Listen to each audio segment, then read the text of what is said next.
문예지 탐구방송 요즘 소설 이야기 115번째 이야기 시작합니다.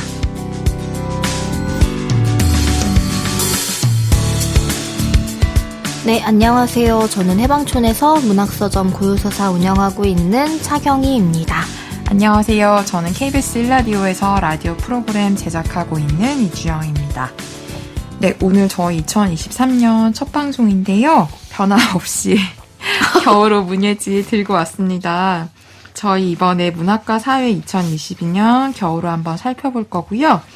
여기서 강보라 작가의 뱀과 양배추가 있는 풍경이라는 작품 한번 이야기해 보겠습니다. 네. 문학과 사회 저희 겨울호는 여기 늘 이제 하이픈이 이 문학과 사회가 이제 계절마다 삼고 있는 주제에 대한 글들이 실려 있는데요. 이 하이픈의 제목은 좌표 쟁점이라는 두 단어입니다. 제가 그 여는말을 문학과 사회에서 좀 읽어봤더니 2020년대 문학을 살짝 들여다보는 의미에서 이 단어들을 골랐다고 얘기를 하더라고요. 사실은 뭐 어떤 10년 단위 숫자를 붙여서 2000년대 문학, 2010년대 문학 이렇게 호명하는 게 어쩌면 조금 자기적이기도 하지만 또 완전히 의미가 없지도 않은 작업이다. 그래서 2020년대 문학이라는 말에 대해서 그 안에 있는 좀 여러 가지 요소들을 좀 진단, 상상 이렇게 해보겠다라고 하면서 여러 가지 글을 실었는데요. 되게 재밌는 좌표들이 많았어요. 예를 들면은 레즈비언 서사에 대한 새로운 좌표, 그 다음에 주거 형태, 그러니까 집이라는 집이 근데 하우스기도 하고 홈이기도 하잖아요. 네. 그 하우스로서의 집, 그리고 홈으로서의 집, 이 두 가지 X축, Y축을 놓고 집에 관련된 작품들을 한번 좀 분석해보는 글도 있었고요. 그리고 최근에 저희도 이제 임선우 작가 유령의 마음으로 비롯해서 여러 가지 유령이 등장하는 소설들 몇 가지 소개했던 기억이 있는데 소설에 나타난 유령의 형상들에 대한 이야기도 글이 실려 있어서 일단은 저는 저희가 최근에 이제 많이 소개했던 그리고 최근 그 문학계에서 많이 주목을 받고 있는 젊은 작가들 작품을 중심으로 그 안에 들어가 있는 좀 공통적인 키워드나 그런 부분들을 좀 뽑아서 글을 전개하고 있어서 아마 이 안에 들어가 있는 작가들 좋아하시는 분들은 기본적으로 재밌게 읽으실 수 있을 거라는 생각이 좀 들었고요. 저희 창작면 잠깐 소개해드리면 시 같은 경우는 김정환, 신혜욱, 김승일, 황혜경, 임승유, 배수연, 윤은성, 조용우, 김지민, 남현지 시인의 작품이 실려있고 소설은 황모과 오정연, 강보라 이분들의 단편 그리고 황정은 작가 장편연재 사랑 기억하고 있습니까? 2회가 실려 있습니다. 문지문학상 이번에 발표가 됐는데 소설은 이미상 작가 모래고모와 목경과 무경의 모험 혹시 읽어보셨나요? 아니요. 이 계절의 소설이라고 문지에서 계절마다 발표를 하는데 소설보다에 나오는 맞아요. 맞아요. 네, 소설보다에 나온 그 작품들이 후보로 돼 있고 그 중에서 이제 수상작을 이미상 작가 작품으로 뽑았다고 하더라고요. 그래서 심사평을 보니까 극찬이 실려 있어서 저도 사실 읽어보지 못해서 한번 챙겨보려고 합니다. 네, 그리고 시인은 윤은성 시인이 남은 웨하스 저녁 외 3편으로 수상을 했어요. 그래서 문지문학상 관련해서 관심 있으신 분들도 심사평 수상소감 챙겨보시면 좋을 것 같습니다. 네, 저희 이렇게 간단하게 문학과 사회 살펴봤고요. 여기서 저희가 강보라 작가의 뱀과 양배추가 있는 풍경 이야기 한번 해보겠습니다. 제목이 뱀 양배추여서 뭘까 했는데 저희가 여행서사였어요. 여행서사? 네. 여행서사이기도 하고 사실 이 제목에 대해 시작하기 전에 무슨 의미가 있을지 이게 결국 나중에는 뱀과 양배추가 있는 어떤 그림에 대한 이야기 끝에 나오는 그런 정도의 소재인데 뱀과 양배추가 함께 있는 풍경이라는 게 잘 상상이 안 되기도 하고 뱀이라는 게 또 주는 어떤 많은 함의들이 있잖아요. 하지만 저희는 설마 그걸까?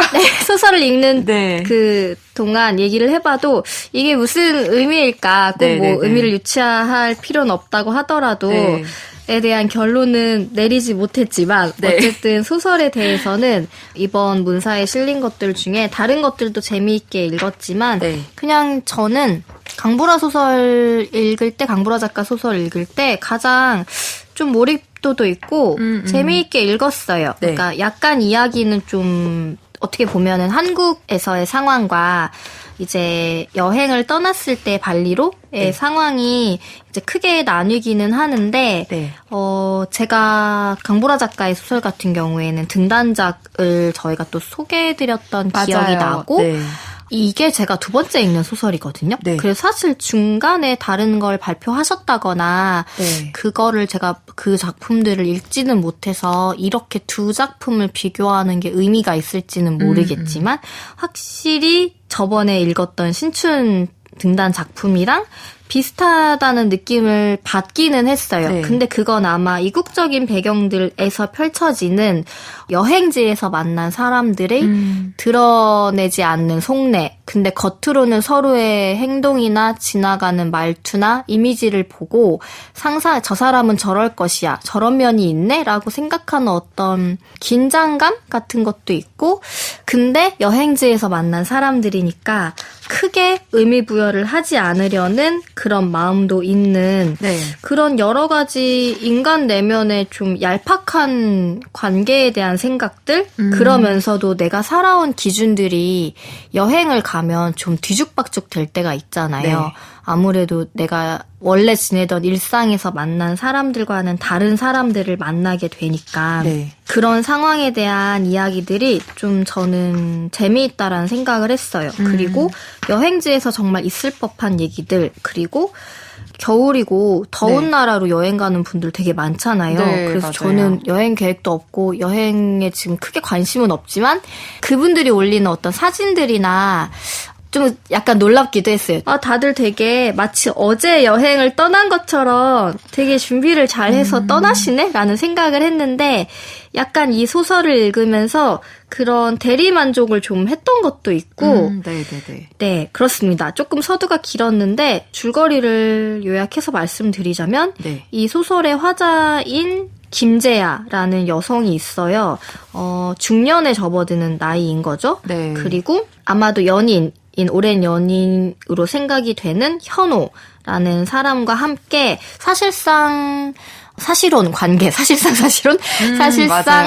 관계로 주변에 인정이라고 해야 되나요? 주변에 알려져 있는 누구나 네. 이 둘은 커플이고 결혼한 관계와 다름없어 라는 말을 듣고 있는 오랜 커플인 재아와 현우라는 커플이 있고요. 네. 이 재아가 어느 날 이제 여행을 떠나게 된 거예요. 네. 그런데 다름 아니라 에나 페서디나라는 요가를 하는 사람의 워크숍에 가기 위해. 근데 이 에나 페서디나는 굉장히 요가계에서 뭔가 떠오르는 사람이지만 사실은 아시아 음식? 네, 특히 네. 한국 음식에 대한 혐오가 있어라는 소문이 날 정도로 전 세계를 돌면서 워크숍을 하면서도 아시아에는 오지 않는데 근데 인도네시아에 오기로 했다는 소식을 접하고 그 워크숍에 참가하기 위해 이제 여행을 떠나게 된 거죠. 네. 그러면서 이제 현우라는 연인은 사실 이 재아라는 사람의 입장에서도 굉장히 냉소적이고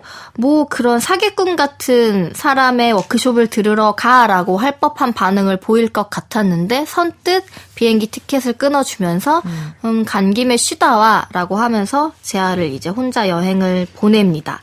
재아는 이제 혼자 떠나오는데 거기에서 게스트하우스에 머무는데 재아에 대해 사람들이 1인실을 쓴다는 이유로 부자 아줌마라는 수식어가 처음에는 붙는 거죠. 그러면서 송기호라는 어떤 젊은 사진작가를 꿈꾸는 약간 아이돌을 닮았다고 묘사가 되는 젊은이.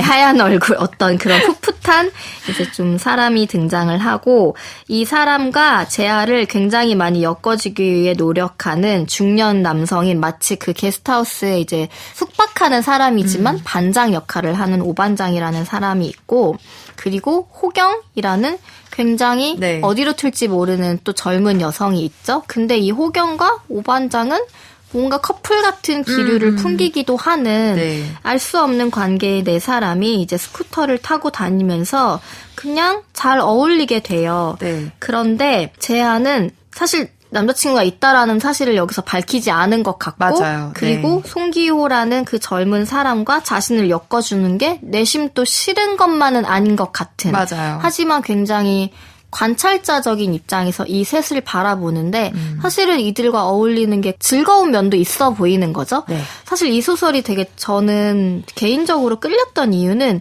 강보라 작가의 저번 소설에서도 느꼈지만 굉장히 그 인간의 이중적인 모습들을 판단 없이 그냥 좀 보여주는 걸 잘한다라는 생각을 들었어요.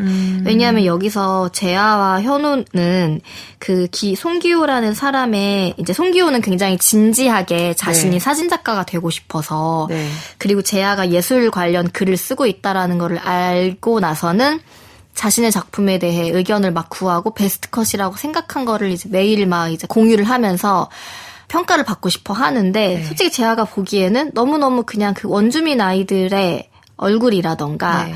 그냥 너무 익숙한 흔히 봐왔던이라고 표현하고 싶은 뭔가 자기만의 것이 없는 그냥 남의 것을 답습하는 송기호의 작품에 대해 독서를 하지는 못하는데 네. 현호라는 이제 남자친구에게 보내주면서 사실은 어떻게 말할지 알면서 이걸 보내는 거죠. 네. 어때? 라고 했을 때 현호가 유니세프 광고 사진인 줄 크크 이렇게 보내와요.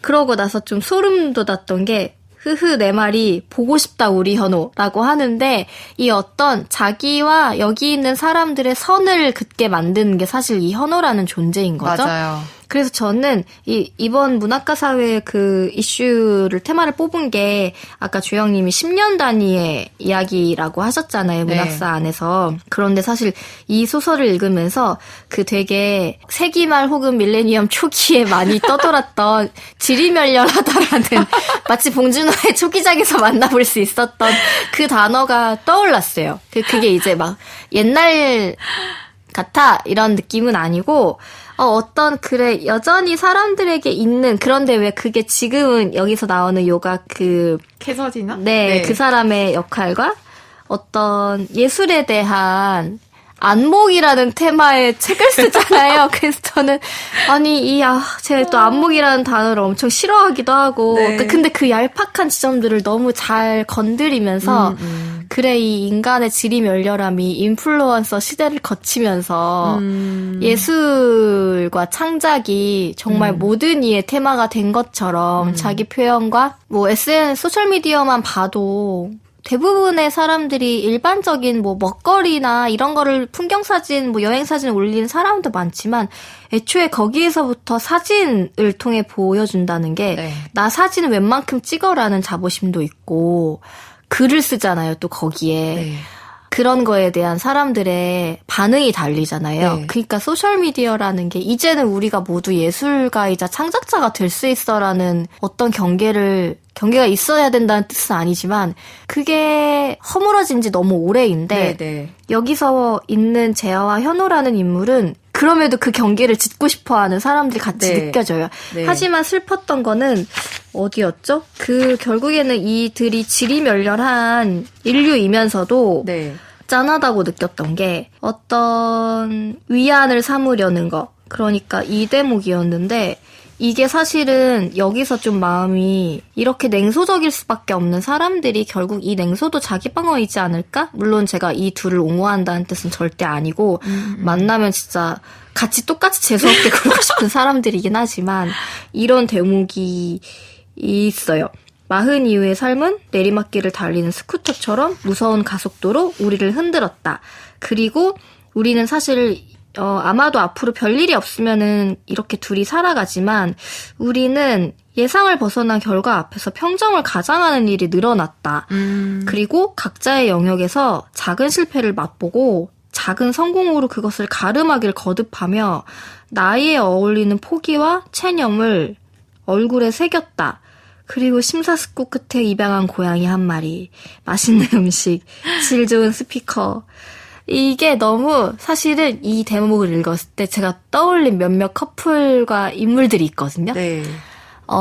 자족하는 듯 보이지만 사실은 그 안에서는 우리는 더 이상 우리에게 큰 성공, 큰 열정, 큰 도전, 큰 환희 대신에 잔잔한 성공, 잔잔한 환호, 잔잔한 칭찬, 그 작고 소중한 것에 기대어 살아가는 지금 40이면 앞으로 한 50년 되는 삶을 이렇게 살아가지 않을까라는 생각에 젖어 들어갈 수밖에 없는 어떤 저랑 어쨌든 비슷한 또래인 거죠. 네. 이 마음이 너무 이해가 되는 거예요. 하지만 여행을 떠나거나 어떤 일상에서 여전히 내 앞에 큰 성공, 큰 환호가 남아있을 거라고 생각하는 송기호 같은 인물들을 보면 끝을 알고 가는 젊음 같지만 사실 부럽기도 한다고 저는 생각을 하거든요.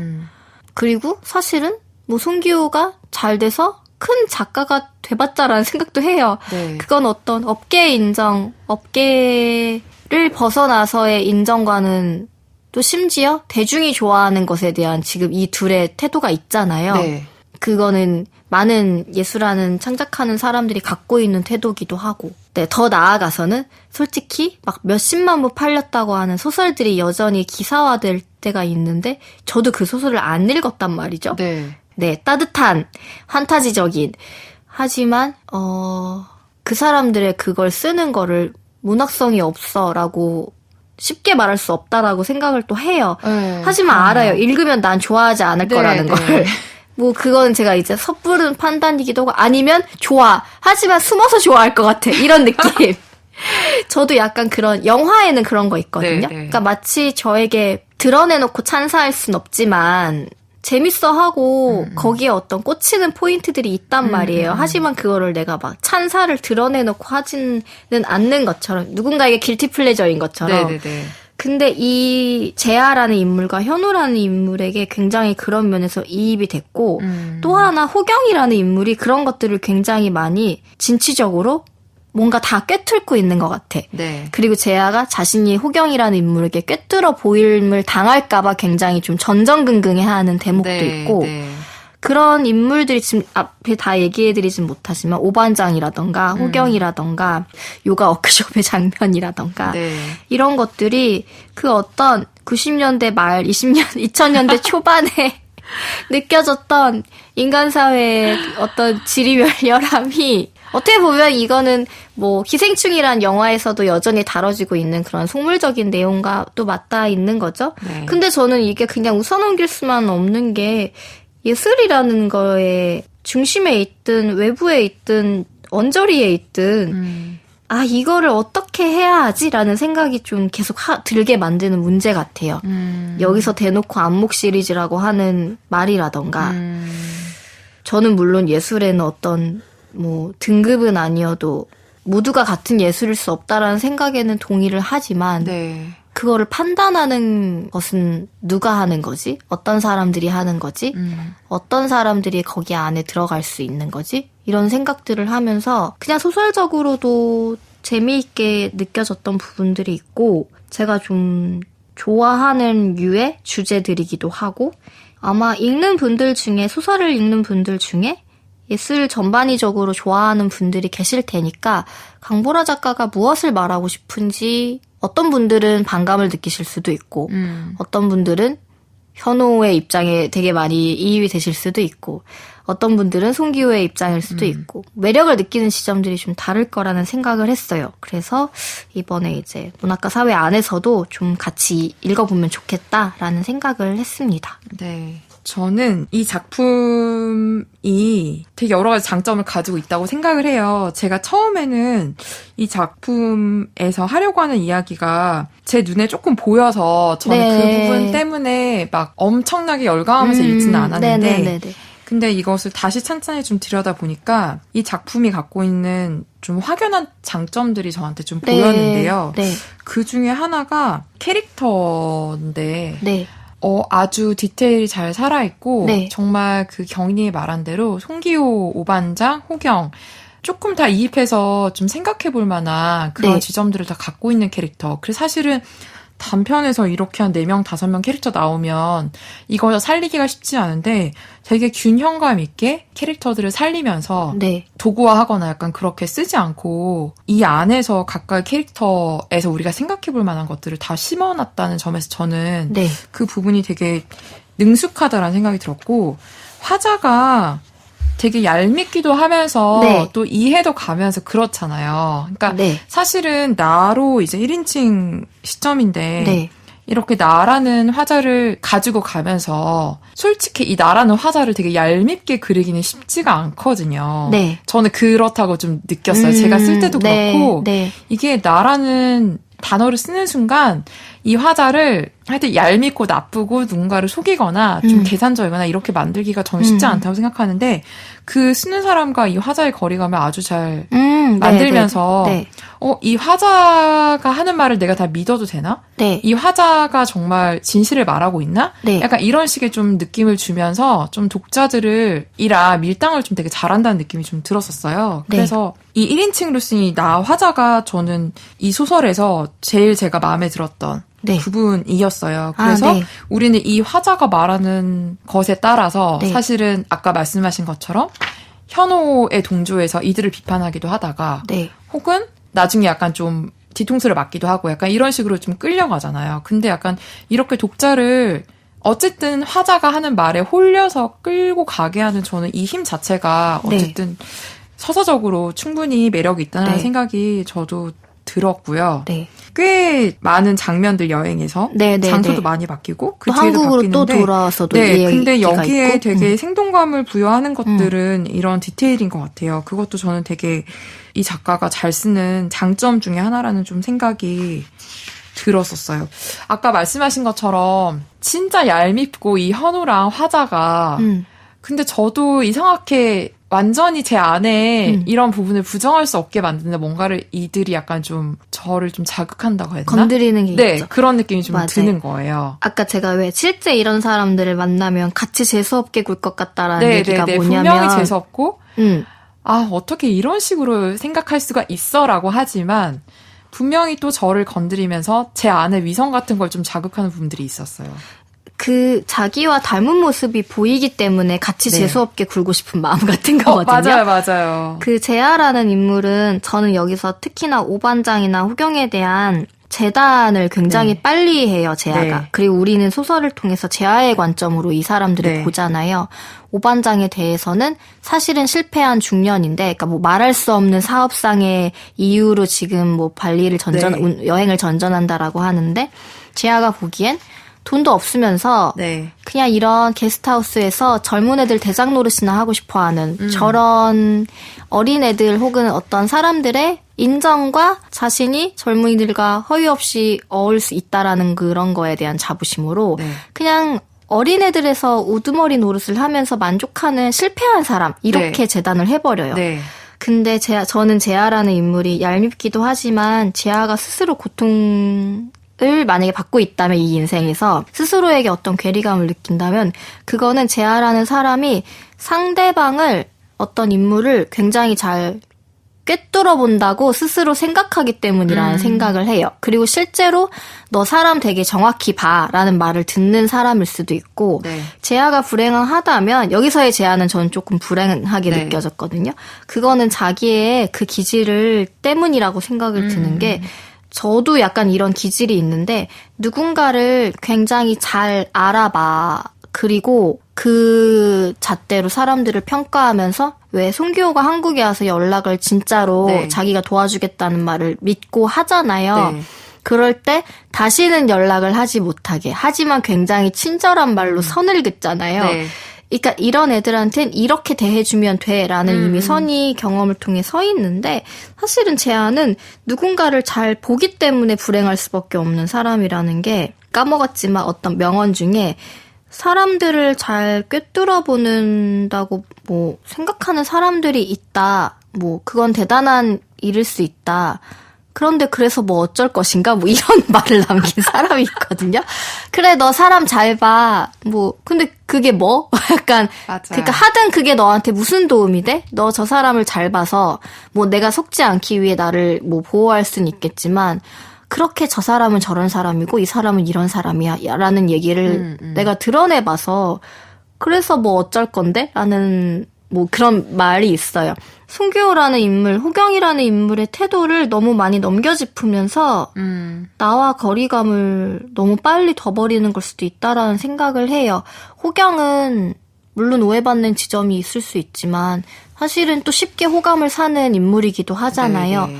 근데 저 나이 특유의 빨리 친해지고 싶으면서도 선을 긋는 무엇 이렇게 호경에 대해서도 정의를 내리고 오반장에 대해서도 정의를 내리고 사실은 싫지 않은데 나 이미 겪어본 부류들이야 이렇게 얘기를 하는 재야가 사실은 저도 어떤 나에게서 있었던 모습이 보이니까 현우도 마찬가지고 네. 좀 이 사람들 너무 빨리 삶을 정의 내린 사람들 같다라는 느낌이 드는 거죠. 아직 그렇게 늙지 않았는데 이미 너무 빨리 알아버린 듯이 얘기를 하는 그러니까 결국 자기들이 그런 지리멸렬함에 빠져 있는데 저 사람도 이렇게 될 거야. 나도 이렇게 살아봤는데 이렇게 되는 게 우리의 최선이야. 그리고 타인에 대해서도 뭐 누군가가 만약에 어떤 예술적으로 큰 성취를 얻었다면 아니 유니세프 사진이 뭐가 나쁘다고 유니세프에 실린 게 뭐가 물론 우리는 거기서 어떤 윤리적인 태도를 그러니까 그냥 넘어갈 수 없는 건 맞지만 네. 거기에 근데 이 제안을 알잖아요. 송기호라는 사람의 순수성이 담겨 있어서 좀 서글프기도 한 거죠. 네. 그걸 이용해 먹으려는 사람과 네. 순수성을 담는 사람은 분명 다른데 제아의 눈에는 사실은 순수성이 보이기도 하지만 결과물은 유니세프 사진과 다를 바가 없잖아 라는 얘기를 하면서 그 복잡함을 좀 단순하게 보려고 하는 노력 같은 게 이 소설 안에서 좀 짠하게 담겨 있었어요. 근데 호경이 나에게 선물해준 그 선물이 아연함보다 불쾌감이 앞섰던 뱀과 양배추가 있는 풍경? 저는 근데 끝까지 재하도 호경이 왜 자기에게 이런 그림을 주었으며 이 그림이 의미하는 바가 무엇이지라는 그 의구심을 해결하지는 못했다고 봐요. 네. 근데 사실 호경은 그냥 그 그림이 좋아 보여서 혹은 재하에게 주고 싶어서 그 이상의 의미가 없었을 수도 있는 것 같아요. 네, 저도 그런 것 같아요. 근데 화자가 열심히 막 의미를 찾는 것 같은 느낌이 그리고 자기가 그걸 해석하지 못해서 불쾌한 거. 맞아요. 근데 왠지 저희가 깔려 있을까봐. 네. 아니 그래서 저는 사실은 뒤에 서호경 작가가 나오지 않았으면 더 좋았겠다는 사실은 생각이 맞아요, 좀 들긴 들었어요. 네. 네. 근데 그럼에도 불구하고 어쨌든 저는 인물 간의 어떤 긴장이나 이런 거는 정말 잘 그려낸 것 같은 아까 그 호경이와의 관계도 얘기하셨는데 네. 진짜 호경이와의 관계가 되게 미묘하잖아요. 네. 호경이는 사실 아무 생각 없을 수 있는데 이 화자 혼자 엄청 의식하잖아요. 호경이의 그 어떤 몸짓이나 네. 말투나 하나하나. 저는 그것도 약간 보는 좀 재미가 있었고 저는 사실은 정말 부끄럽게 고백하자면 정말 저 같은 장면이 하나 있었는데 네. 이 화자가 한 말 중에 오반장이랑 그 넷이서 여행을 가서 오반장이 사양 고양이 배설물로 만든 네. 커피 파는데 막 데려가잖아요. 네. 그래서 뭐 여기는 그 커피 별로고 그 사양 고양이 빨리 루아 거기 가자고. 그러면서 철진한 루아 커피 예찬을 늘어놓으면서 루아의 정의부터 설명을 들잖아요. 그럼 저도 못 참거든요. 네. 그래서 이 정도 고지대 행사하는 거는 아라비카 품종이겠네요 하면서 아라비카 로부스타를 딱 비교를 하면서 오반장을 살짝 이렇게 기를 죽이잖아요. 저도 이런 되게 못된 버릇이 있거든요. 그래서 그걸 보면서 이거 난데라는 생각을 하면서 그러니까 이런 식의 부분들을 되게 잘 그린다라는 생각이 들어서 이거 좀 안 보고 싶은 난데 하면서 계속 끝까지 읽어가는 그런 좀 재미 아닌 재미가 확실히 있었던 것 같아서. 그리고 하나 더 하잖아요. 거기서 호경이 이 사람 이렇게 아는 척할 때 귀엽죠? 라고 사실 호경이 나도 그거 뭔지 알아. 근데 가만히 있는 거야. 라고 오히려 한 번 더 나에게 무한함을 주죠. 네. 근데 호경은 또 말해놓고 대답을 기다리듯 나를 똑바로 쳐다봐. 그러니까 호경은 정말 대단한 더 빨리 꿰뚫고 있는 사람인데 사실 그것과 달리 그래도 그게 뭐 나랑 무슨 상관이야 나 그냥 재밌게 놀고 싶어 라고 오히려 한 발 더 나아가 있는 인물일 수 있는 거죠. 근데 사실 뭐 아까 제가 잠깐 소개해드린 뭐 42의 삶, 뭐 고양이 한 마리에 위한 뭐 이게 그리고 뭐 그 뒤에 있는 얘기가 사실은 정말 더 구체성이 있어가지고 제가 이렇게 어떤 커플이나 그 대상들을 떠올렸던 게 우리는 곧 남산 근처에 있는 맨션으로 이사할 예정이며 유산의 일부로 증여를 받은 거고 현호가 그리고 사실상 부부고 우리는 공동 명의로 된 신용카드를 쓰고 같은 정당을 지지한다. 근데 저는 사실 여기서도 그러니까 이렇게 사는 커플이 나쁘다는 뜻이 아니고 자족하는 게 좋다고 봐요. 근데 이것조차 저는 이 재아의 불안함이 느껴지는 것 같다라고 느끼는 거죠. 우리는 사실상 부부인데 그러니까 내가 현호의 그 냉소에 맞춰주지 않으면 남산 맨션에는 사실 내게 아닌 거예요.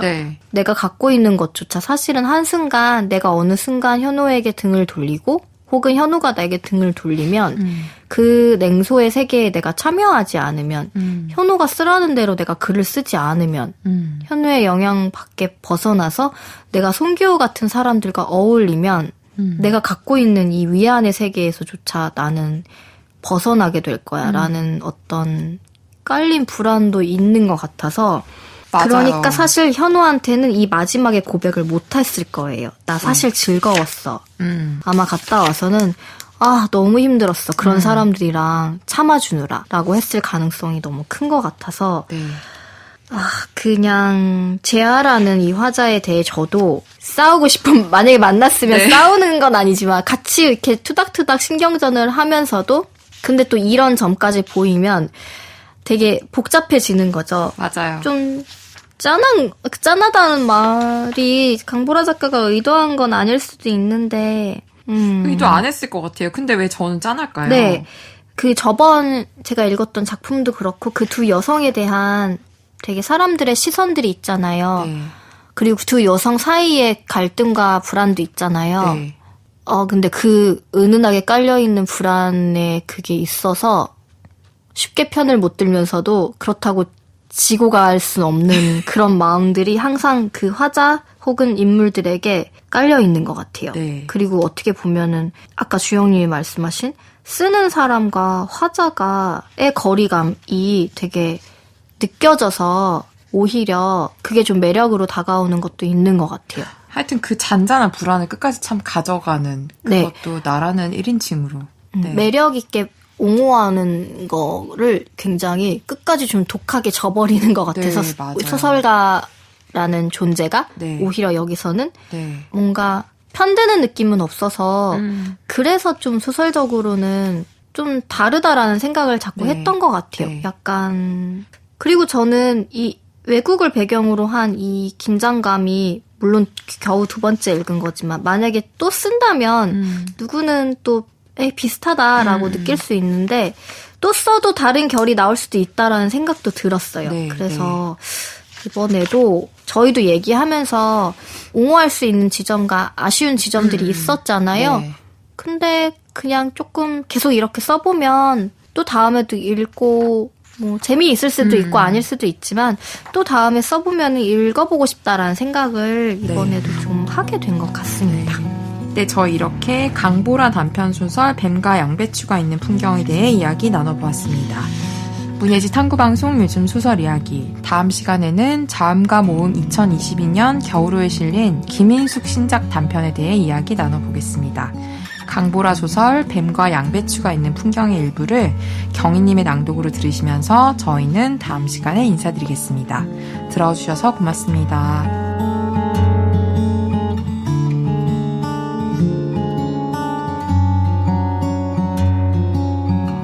탁자 위에 양배추 한 통이 놓여있다. 겉잎 가장자리가 메말라 시든 시장에서 흔히 볼 수 있는 연녹색 양배추다.